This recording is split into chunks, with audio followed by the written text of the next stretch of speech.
Morning students and welcome to your English online class. आज हम पढ़ेंगे लेसन 2 जिसका टाइटल है we are not afraid to die if we can all be together. इसका मतलब अगर हम सब साथ हैं तो हमें मरने से डर नहीं लगता। और बात सही भी है कि अगर आप फैमिली में हैं और आप सब साथ हैं तो किसी भी चीज का डर हमें नहीं सताता। पहले और इसके जो राइटर है हमारे गॉर्डन बुक और एलन ईस्ट, ये लेसन 2 जिन्होंने मिलकर लिखा है, गॉर्डन बुक और एलन ईस्ट। पहले इस लेसन के बारे में मैं आपको बता दूं। ये स्टोरी जो है ये 37 ईयर ओल्ड बिजनेसमैन है जो इस स्टोरी का नैरेटर यानी कि वक्ता भी है। He has a wife name Mary, उसकी वाइफ है जिसका नाम है मैरी, और उसके 2 बच्चे हैं, जोनाथन जो 6 साल का है एंड सुजान जो 7 साल की है। He and his wife dream of a voyage, मतलब उनकी इसकी और इसकी वाइफ का सपना था कि वो समुद्री यात्रा करें and he would have their own ship wave walker, और किसपे अपने खुद के शिप पे जिसका नाम था Wave Walker, which is 23 metre long and 30 ton heavy, जिसका जो वजन था वो करीबन 30 टन था और 23 मीटर उसकी लंबाई थी। The initial journey from Africa to Cape Town was pleasant. जो इनकी स्टार्टिंग की जर्नी थी अफ्रीका से लेकर केप टाउन तक की वो काफी अच्छी रही, कोई इनको परेशानी नहीं आई।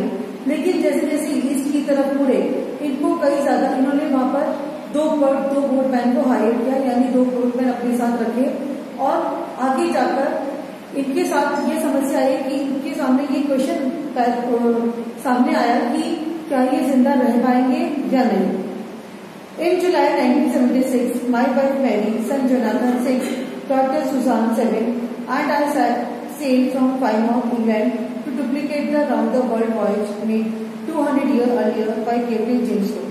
जुलाई 1976 में मेरी वाइफ मैरी, बेटा जोनाथन जो 6 साल का था और डॉटर सुजान जो 7 साल की थी, हमने प्लाईमाउथ इंग्लैंड से अपनी समुद्री यात्रा शुरू करी to duplicate the round the world voyage made 200 years earlier by Captain James Cook।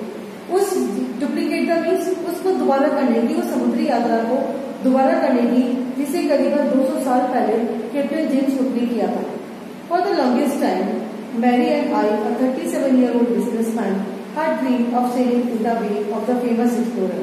काफी लंबे समय से मैं और मेरी वाइफ जो कि मैं जो 37 साल का एक बिजनेसमैन था, हमारा एक सपना था कि हम समुद्री यात्रा करें और एक खोजकर्ता बने। And for the past 16 years we had spent all our leisure time honing our seafaring skills in British waters। और पिछले 16 साल से हमारा केवल एक ही सपना था कि हम ब्रिटिश वाटर्स में यानी कि ब्रिटिश समुद्र में हम अपनी जो समुद्री कुशलता है उसको और निखारें।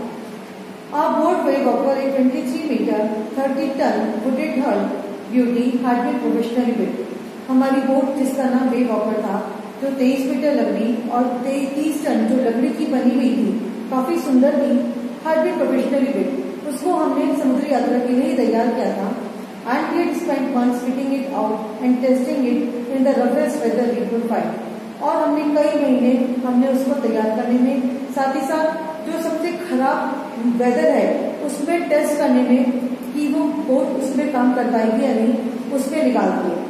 The first leg of our planned 3-year 105,000 kilometre journey pass pleasantly. जो हमारा पहला 3 साल का जो चरण था, जो हमारा 105,000 किलोमीटर की जो जर्नी थी, वो हमारी काफी अच्छे से गुजरी। As we sailed on the west coast of Africa to Cape Town। हमारा जो पहला चरण था वो था वेस्ट कोस्ट, अफ्रीका का जो वेस्ट कोस्ट है वहां से लेकर केप टाउन तक। There before heading the easy trip to Pontchartrain, उधर से जाते समय हमने अपने साथ 2 जोनों को हायर किया, अमेरिकन लैरी विजन एंड स्विस हर्ब सिगलर। एक अमेरिकन लैरी विजन और दूसरा जो था वो स्वीडन का था जिसका नाम था Swiss Herb Sigler. To help us settle one of the world's roughest seas, ताकि जो संसार का सबसे खराब समुद्र है उसमें वो हमारी मदद कर पाए। द सदर्न इंडियन ओशन, और उस समुद्र का नाम था southern Indian ocean. On our second day of Cape Town, हमारे केप टाउन की जर्नी के दूसरे दिन we began to encounter strong waves। हमारा बड़ी बड़ी लहरों से सामना हुआ। गेल्स मतलब लहरें। For the next few weeks they blew continuously। कुछ सप्ताह तक, अगले कुछ सप्ताह तक लहरें लगातार चलती रही। Waves didn't worry me, मुझे लहरों से चिंता नहीं थी, but the size of the waves was alarming, लेकिन जो लहरों का जो आकार था वो काफी डरा देने वाला था। Up to 15 meters as high as our main mast, मास्ट का मतलब होता है पिलर, जो शिप के बीचों बीच होता है।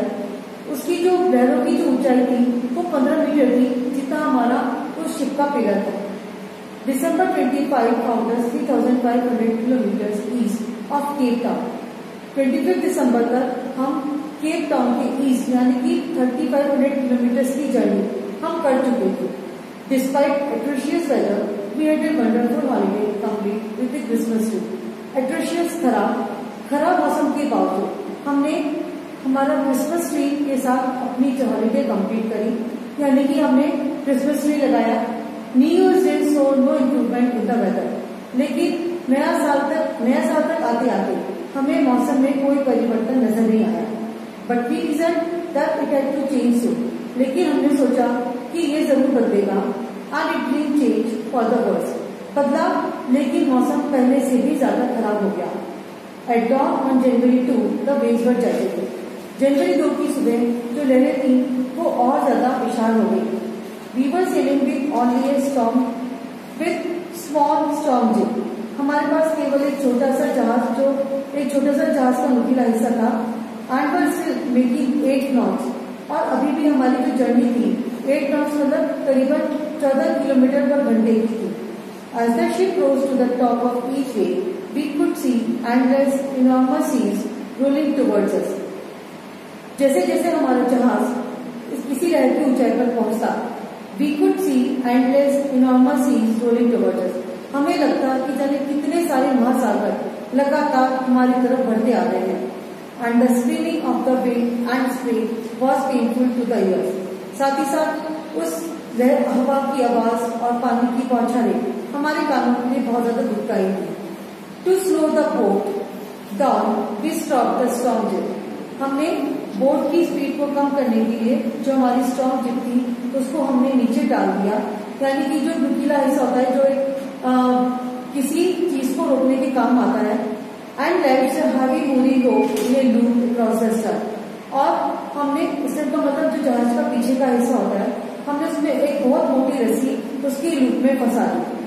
Then we double edged everything, उसके बाद हमने हर एक चीज को डबल एज यानी कि दोबारा कस के बांधा। Went through our life red drip, हमने जो हमारी जीवन सुरक्षा नौका थी हमने उसमें हम आगे बढ़े। अटैच लाइफ लाइन्स, हमने उसके साथ लाइफ लाइन्स को जोड़ा। डन ऑयल स्किन्स का मतलब जो वाटर प्रूफ सूट होता है वो हमने पहना, हमने अपनी लाइफ जैकेट्स पहनी एंड वेटेड, और हमने इंतजार किया मौसम के सुधरने का। The first indication of impending disaster came at about 6 PM। जो पहला जिसकी हमें उम्मीद थी, जो जिसके संकेत हमें मिल रहे थे, एक ऐसा बड़ा सा विनाश करीब 6 बजे आया।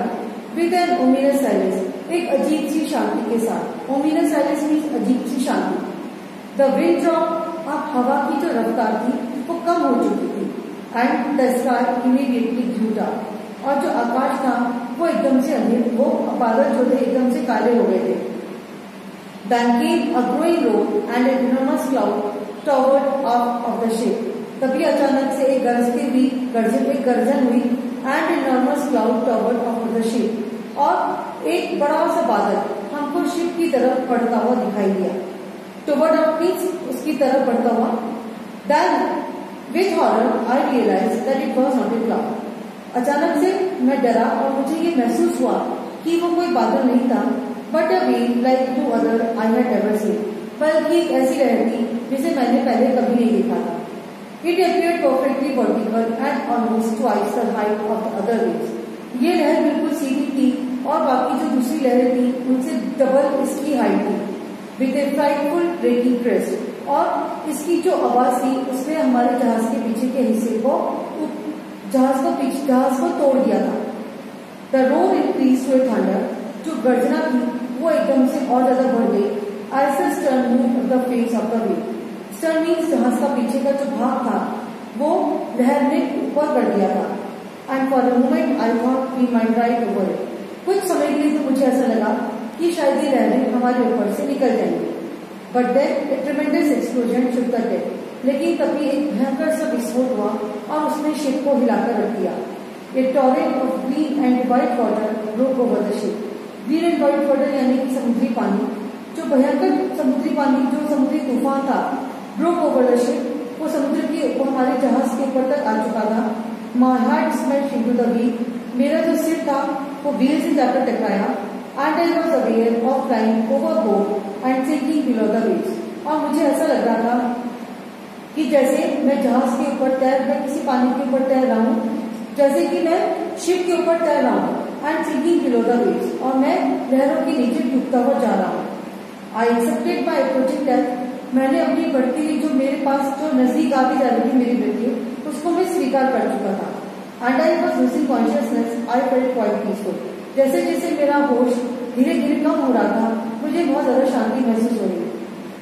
Unexpectedly my head popped out of the water. Unexpectedly, अचानक से मेरा सिर पॉप्ड आउट यानी कि निकला, मेरा सिर पानी के अंदर से निकला। A few metres away Wave Walker was near capsizing. कुछ मीटर दूरी पर मैंने देखा जो मेरा जहाज, जिसका नाम वेव वॉकर था, वो कैप्सिसाइजिंग यानी कि पलटने वाला था। हर मास्ट ऑलमोस्ट हॉरिजॉन्टल। उसका जो पिलर था वो करीब करीब टेढ़ा, हॉरिजॉन्टल मींस पड़ने मतलब जमीन की तरफ गिरने वाला था। The wave hurled her upright. लेकिन तभी अचानक से एक लहर आई और हर्ल्ड हर अपराइट यानी कि उसके मास्ट को, जो पिलर जो नीचे गिरने वाला था, उसको सीधा कर दिया। My life line jerk out. मेरी जो लाइफ लाइन थी वो पूरी तरीके से खराब हो चुकी थी। आई grab the guard rails and sailed through the air. जब मतलब जो मेरी लाइफ लाइन, जो मेरे साथ जो दूसरी जो चीजें थी, वो पूरी तरीके से टूट फूट चुकी थी। आई grab the guard rails and sailed through the air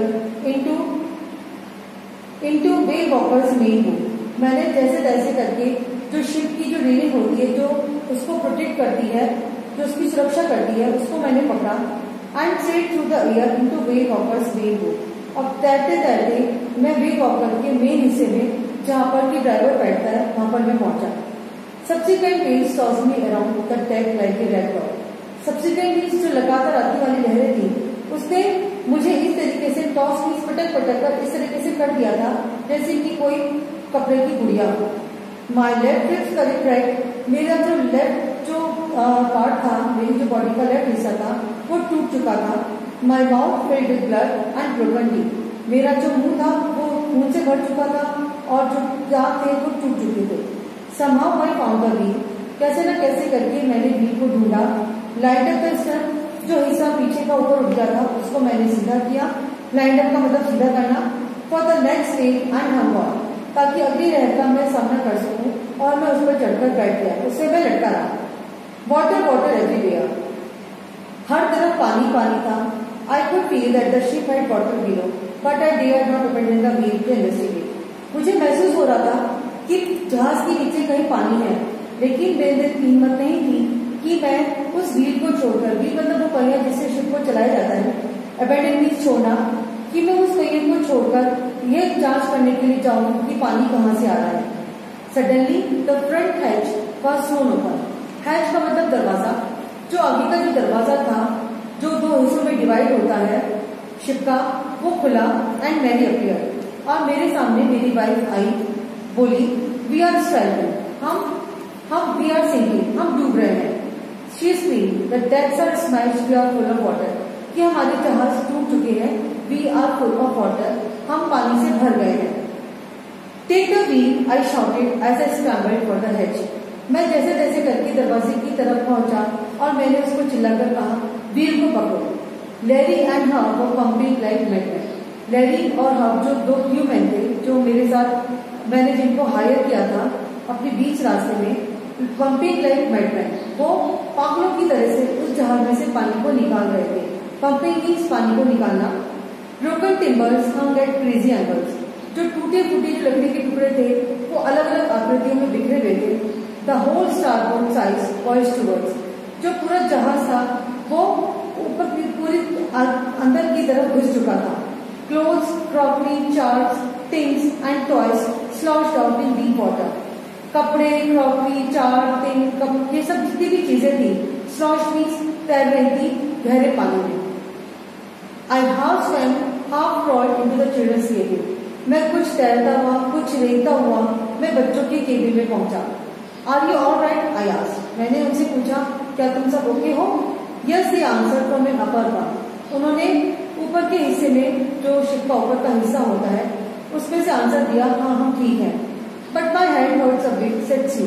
लेकिन स्यू ने कहा, मेरे हिस्से में थोड़ी सी चोट लगी है, pointing to a big bump above her eyes. उसने उस जो हिस्सा उसका सूज गया था आंखों के ऊपर, उसकी तरफ इशारा करते हुए कहा, I had no time to worry about bump heads.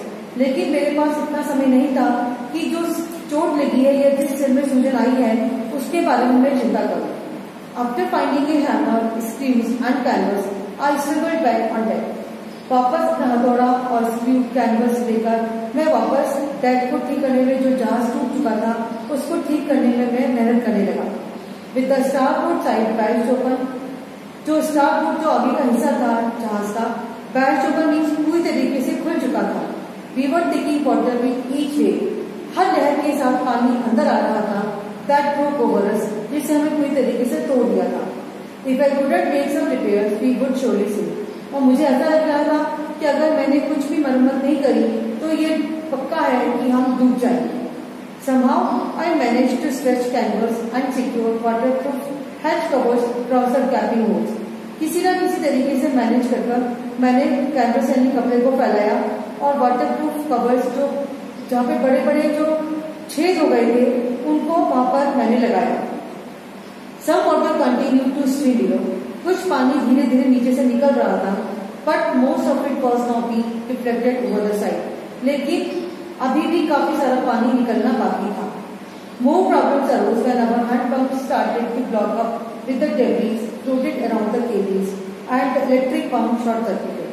ज्यादा समस्या तब आई जब हमारा हैंड पंप जो था वो ब्लॉक हो गया विद द डेब्रिस, उस मलबे की वजह से जो फ्लोटिंग अराउंड द केबिल्स, जो हमारे जहाज के केबिन के आसपास तैर रहा था। And the electric pump short circuited, और जो हमारा इलेक्ट्रिक पंप था उसमें आग शॉर्ट सर्किट हो चुका था। The water level rose swiftly, पानी का लेवल बहुत तेजी से बढ़ता जा रहा था। Back on deck I found that our 2 spare hand pumps had been drenched overboard. मैंने पीछे मुड़कर देखा कि हमारा हमने जो हैंडपंप जो हमारे पास अलग से रखे हुए थे, had been drenched overboard. Overboard means drenched overboard means पीछे से गिर, मतलब बोट के पीछे से गिर चुके थे। Along with the forces sail, the jib, the dinghies and the main anchor. इसके साथ साथ जो हमारा क्या कहना चाहिए कि जो हमारी बोट का आगे का हिस्सा था वो जिप और जो बाकी की जो चीजें थी वो, और मेन एंकर यानी कि जो मेन रस्सी थी जिससे शिप को बांधा जाना था, वो सब कुछ गिर चुका था। Then I remembered we had another electric pump under the chart room floor. तभी अचानक से मुझे याद आया कि जो हमारा चार्ट रूम हिस्सा है हमारी शिप का, उसके अंदर एक इलेक्ट्रिक पंप है। I connected it to an outpipe. मैंने उसको बाहर निकालने वाले पानी से कनेक्ट किया and was thankful to find that it worked. और मुझे ये देखकर बहुत आराम मिला, बहुत रिलीफ मिला कि वो पंप काम कर रहा था। The night dragged on it with an endless, bitterly cold routine of pumping, steering and working the radio. हमारी जो नाइट थी जो धीरे धीरे अंतहीन होती जा रही थी, ड्रैग्ड ऑन मीन्स लगातार जो अंतहीन होती जा रही थी, bitterly cold routine of pumping, इसकी वजह से लगातार इस ठंड में हम पानी को बाहर निकाल रहे थे। Steering and working the radio, अपने रेडियो सिग्नल्स जो थे हम उनके साथ काम कर रहे थे। We were getting no replies to our mayday calls, लेकिन मेडे कॉल्स यानी कि रेडियो सिग्नल्स का हमें कोई जवाब नहीं मिल रहा था। Which was not surprising in this remote corner of the world, संसार के इस दूर की कोने में जहां पर हम थे, ये हमारे लिए कोई आश्चर्यजनक बात नहीं थी। Sue's head fall swollen alarmingly, मेरा सुई का जो सिर था वो अचानक से बहुत ज्यादा सूजने लगा। She had two enormous black eyes, उसके चेहरे, उसके सिर पर दो बड़े बड़े हिस्से सूज गए। And now she showed us a deep cut on her arm, और उसके बाद उसने हमें उसकी हाथ पर जो कट लगा था वो उसे हमें दिखाया। When I asked why she hadn't made more of her injuries before this, she replied, जब मैंने उससे पूछा कि उसने अपनी चोट के बारे में पहले क्यों नहीं बताया, तो उसने कहा, I didn't want to worry, मैं आपको परेशान नहीं करना चाहती थी। When you were trying to save us all, खास तौर से उस समय जब आप हम सबको बचाने में लगे हुए थे। By morning on January 3, the pumps had the water level sufficiently under control for us to take 2 hours rest in rotation. जनवरी 3 की सुबह हमारे लिए कुछ आरामदायक थी क्योंकि हम पंप्स के थ्रू पानी के लेवल को कंट्रोल कर पाए थे and for us to take 2 hours rest in rotation. साथ ही साथ अब हम लोग बारी बारी से 2 घंटे आराम कर सकते थे. But we still had a tremendous leak somewhere below the water line and on checking. लेकिन अभी भी कहीं जो वाटर लाइन थी उसके नीचे कहीं बड़ा सा लीक था एंड वो चेकिंग और चेक करने पर आई फाउंड मुझे पता चला that really all the boats main reframes were smash down to the leak. कि जो हमारा शिप था उसका जो मेन फ्रेम था वो टूट कर बिल्कुल नीचे गिर चुका था, मतलब शिप के साइड में गिर चुका था. In fact there was nothing holding up a whole section of the starboard hull except few covered partitions. अब देखा जाए तो बस ये कह सकते थे कि उस पूरी बोट के हिस्से में केवल आगे के हिस्से में जो कवर्ड थी, जो कुछ उनका हिस्सा था वही बाकी रह गया था. We had survived for 15 hours. हम 15 घंटे तक संघर्ष करते रहे. सिंस द वेव हिट, तभी अचानक से एक लहर ने आकर हमें टक्कर मारी. But Wave Walker wouldn't hold together long enough for us to reach Australia. लेकिन अब हम ज्यादा समय अब हमको ऑस्ट्रेलिया पहुंचने में नहीं था. I checked our charts and calculated that there were 2 small islands a few hundred kilometers to the east. जब मैंने हमारा चार्ट देखा और कैलकुलेशन मैंने जब उसको कैलकुलेट किया, अनुमान लगाया, तो मैंने ये देखा कि ईस्ट के कुछ किलोमीटर दूर 2 छोटे छोटे द्वीप हैं. One of them like Amsterdam, जिसमें से एक था Amsterdam was a French scientific base, जो एक फ्रेंच साइंटिफिक केंद्र था. Our only hope was to reach these pinpricks in the vast ocean. केवल और केवल जो हमारी उम्मीद थी वो एक सुई के छेद के समान थी. पिनप्रिक मतलब सुई का जो छेद होता है, कहने का मतलब हमारी जो उम्मीद थी इस बड़े से महासागर में बचने की, वो केवल एक सुई के छेद के समान थी. But unless the wind and seas abated, so we could hoist it. लेकिन जब तक की हवा शांत नहीं होने वाली थी और समुद्र शांत नहीं हो सकता था, वी कुड होइस्ट इट. हम अपनी जर्नी स्टार्ट नहीं कर सकते थे. और चांसेस वुड बी स्विमिंग. हमारे चांसेस या हमारी जो संभावना थी हमारी जर्नी को शुरू करने की, वो काफी मंद पड़ गई थी. The great wave had put our auxiliary engine out of action. जो सहायक इंजन था, बड़ी सी लहर ने आकर उसको कार्य करने से रोक दिया था. On January 4, after 36 hours of continuous pumping, we reached the last few centimeters of water. 4 जनवरी को 36 घंटे लगातार पानी को निकालने के बाद हम कुछ सेंटीमीटर आगे बढ़े. Now we had only to keep pace with the water still coming in. लेकिन अभी भी हमें उसके